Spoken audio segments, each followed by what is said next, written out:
Selamat siang adik-adikku di rumah. Apa kabar hari ini?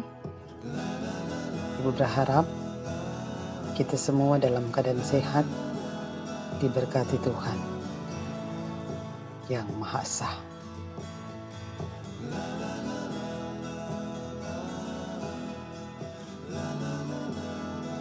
Salam sejahtera bagi kita semua. Assalamualaikum warahmatullahi wabarakatuh.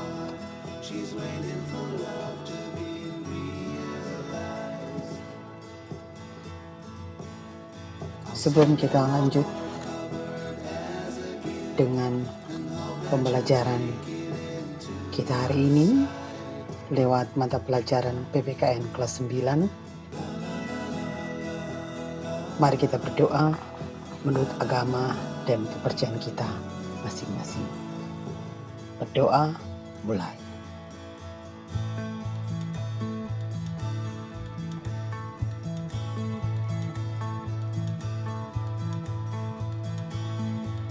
Berdoa selesai.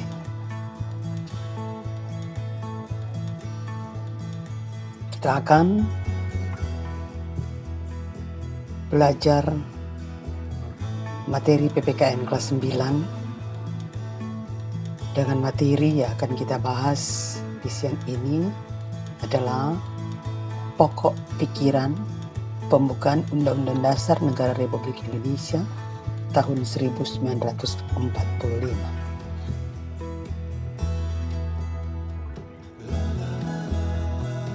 Sebelum kita lanjut, kembali memperkenalkan diri, nama Sheni Palilingan, mengajar mata pelajaran PPKN pada SMP Negeri 6 Manado. Tujuan pembelajaran kita hari ini adalah melaksanakan isi alinea dan pokok-pokok pikiran yang terkandung dalam pembukaan Undang-Undang Dasar Negara Republik Indonesia tahun 1945.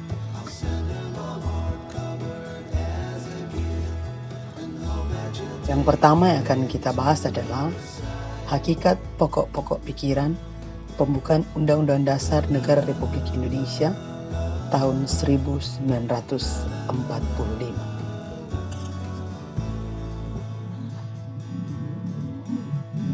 Adik-adik, pembukaan Undang-Undang Dasar 1945 selain mempunyai makna yang sangat mendalam, pembukaan Undang-Undang Dasar Negara Republik Indonesia tahun 1945 juga mengandung pokok-pokok pikiran. Pokok-pokok pikiran tersebut menggambarkan suasana kebatinan dari Undang-Undang Dasar Negara Republik Indonesia tahun 1945 serta bagaimana mewujudkan cita-cita hukum yang melandasi hukum dasar negara baik yang tertulis maupun yang tidak tertulis. Pokok-pokok pikiran tersebut diantaranya sebagai berikut. A. Pokok pikiran pertama, yaitu negara melindungi segenap bangsa Indonesia dan seluruh tumpah darah Indonesia dengan berdasar atas persatuan. Maksudnya, pokok pikiran persatuan. Pokok pikiran ini menegaskan bahwa dalam pembukaan Undang-Undang Dasar Negara Republik Indonesia tahun 1945 diterima aliran negara persatuan. Negara yang melindungi dan meliputi segenap bangsa dan seluruh wilayahnya. Dengan demikian, negara mengatasi segala macam paham golongan dan paham individualistis. Negara menurut pengertian pembukaan Undang-Undang Dasar Negara Republik Indonesia tahun 1945 menghendaki persatuan.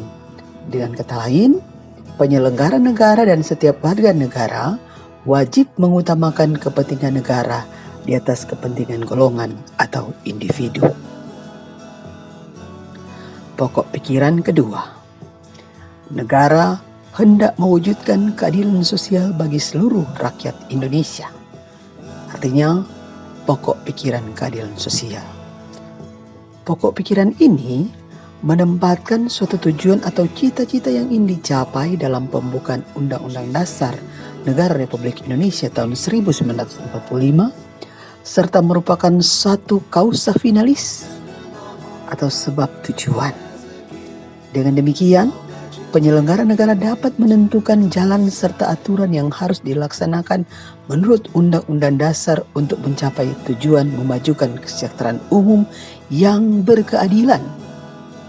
Pokok pikiran kedua ini hendak mewujudkan keadilan sosial yang didasarkan pada kesadaran bahwa manusia mempunyai hak dan kewajiban dalam kehidupan masyarakat. C. Pokok pikiran ketiga. Negara yang berkedaulatan rakyat berdasarkan atas kerakyatan dan permusyawaratan perwakilan. Artinya, pokok pikiran kedaulatan rakyat. Pokok pikiran ini mengandung konsekuensi logis bahwa setiap negara yang terbentuk dalam Undang-Undang Dasar harus berdasarkan atas kedaulatan rakyat dan permusyawaratan perwakilan. Pokok pikiran ini sesuai dengan sifat masyarakat Indonesia yang selalu mengedepankan asas musyawarah untuk mufakat dalam menyelesaikan suatu persoalan. Pokok pikiran ketiga ini merupakan pokok pikiran kedaulatan rakyat yang menyatakan bahwa kedaulatan berada di tangan rakyat dan dilaksanakan menurut Undang-Undang Dasar. Maksudnya, pokok pikiran inilah yang merupakan dasar politik negara. D. Pokok pikiran keempat. Negara berdasarkan atas ketuhanan yang Maha Esa menurut dasar kemanusiaan yang adil dan beradab. Artinya, pokok pikiran ketuhanan. Pokok pikiran ini mengandung makna bahwa Undang-Undang Dasar harus mengandung isi yang mewajibkan pemerintah dan penyelenggara negara untuk memelihara budi pekerti yang luhur. Hal ini mau menegaskan bahwa pokok pikiran ketuhanan mengandung pengertian takwa kepada Tuhan Yang Maha Esa menurut dasar kemanusiaan yang adil dan beradab dengan menjunjung tinggi harkat dan martabat manusia atau nilai kemanusiaan yang luhur. 2. Arti penting pokok pikiran pembukaan Undang-Undang Dasar Negara Republik Indonesia tahun 1945. Adik-adik telah mempelajari bahwa setiap alinea dalam pembukaan Undang-Undang Dasar Negara Republik Indonesia tahun 1945 secara yuridis memiliki makna yang sangat dalam dan penting. Demikian juga dengan pokok-pokok pikiran yang terkandung dalam pembukaan Undang-Undang Dasar Negara Republik Indonesia tahun 1945. Apabila kita perhatikan bahwa keempat pokok pikiran pembukaan Undang-Undang Dasar Negara Republik Indonesia tahun 1945 adalah pancaran dari nilai-nilai Pancasila. Kemudian, penjelasan Undang-Undang Dasar Negara Republik Indonesia tahun 1945 sebelum amandemen menegaskan bahwa pokok-pokok pikiran tersebut meliputi suasana kebatinan dari Undang-Undang Dasar Indonesia. Pokok-pokok pikiran ini mewujudkan cita-cita hukum atau Rechtsstaat yang menguasai hukum dasar negara. Baik hukum yang tertulis atau Undang-Undang Dasar maupun hukum yang tidak tertulis. Undang-Undang Dasar menciptakan pokok-pokok pikiran dalam pasal-pasalnya.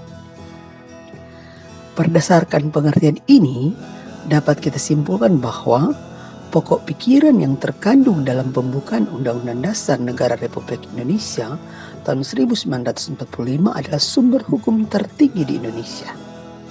Konsekuensi dari kedudukannya sebagai sumber hukum tertinggi di Indonesia, pokok-pokok pikiran yang terkandung dalam pembukaan Undang-Undang Dasar Negara Republik Indonesia tahun 1945 dalam realisasinya harus dijabarkan dalam semua peraturan perundang-undangan yang berlaku di Indonesia seperti ketetapan MPR, undang-undang, peraturan pemerintah, dan lain-lain sebagainya. Dengan demikian, seluruh peraturan perundang-undangan di Indonesia harus bersumber pada pembukaan Undang-Undang Dasar Negara Republik Indonesia tahun 1945 yang di dalamnya terkandung asas kerohanian negara, yaitu Pancasila. Demikianlah materi kita hari ini. Nanti kita lanjutkan dengan materi selanjutnya pada pertemuan yang akan datang. Salam sehat untuk kita semua. Tuhan memberkati. Salam sejahtera bagi kita semua. Assalamualaikum warahmatullahi wabarakatuh. Sampai jumpa